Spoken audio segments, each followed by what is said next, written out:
এটা আপনাদের গণতান্ত্রিক অধিকার, কিন্তু আমার কথাগুলো আমি প্রেস মিডিয়াকেও বলবো, প্লিজ কিপ কোয়াইট। আমি 5 মিনিট সময় নেব, আপনারা আমাকে আমারটা বলতে দিন।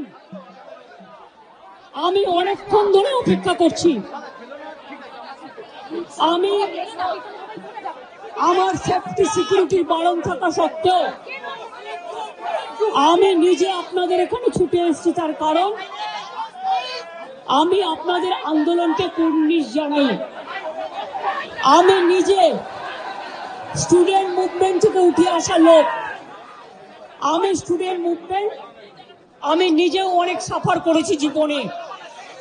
আমি জানি আমার পোস্টটা বড় কথা নয়, মানুষের পোস্টটাই বড় কথা।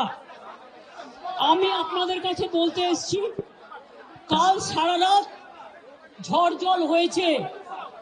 আপনারা যখন কষ্ট পেয়েছেন, আমিও সারা রাত ঘুমোতে পারিনি। আমারও কষ্ট হয়েছে। এই ঝড় জলের মধ্যে আপনারা যেভাবে বসে আছেন, আমার মানসিকভাবে কষ্ট হচ্ছে। আপনারা আজকে 33 দিন 34 দিন, আমিও কিন্তু রাতের পর রাত ঘুমাইনি, কারণ আপনারা যখন রাস্তায় থাকেন, আপনাদের জন্য আমাকেও কিন্তু পাহারাদার হিসেবে জেগে থাকতে হয়। আমি আপনাদের কাছে যেটা বলতে এসেছি, এত ঝড় বৃষ্টির মধ্যে, প্রাকৃতিক দুর্যোগের মধ্যে আপনারা অনেক কষ্ট পেয়েছেন।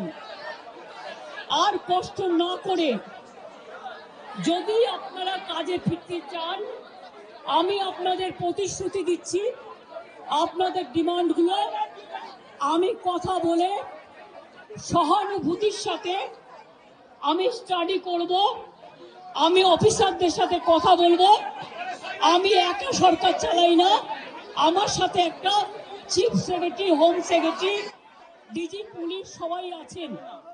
আমি আপনাদের বলতে চাই, আপনাদের ডিমান্ডগুলো আমি ভাববো, আমি চিন্তা করব। যদি কেউ দোষী হয়, তিনি নিশ্চয়ই শাস্তি পাবেন। এবং আমি চাই তিলোত্তমার বিচার হোক। আমি সিবিআইকে অনুরোধ করব, যত তাড়াতাড়ি বিচার হোক, এমনকি 3 মাসের মধ্যে তারা যেন ফাঁসির অর্ডার দেয়। আমি এটা সিবিআইকে অনুরোধ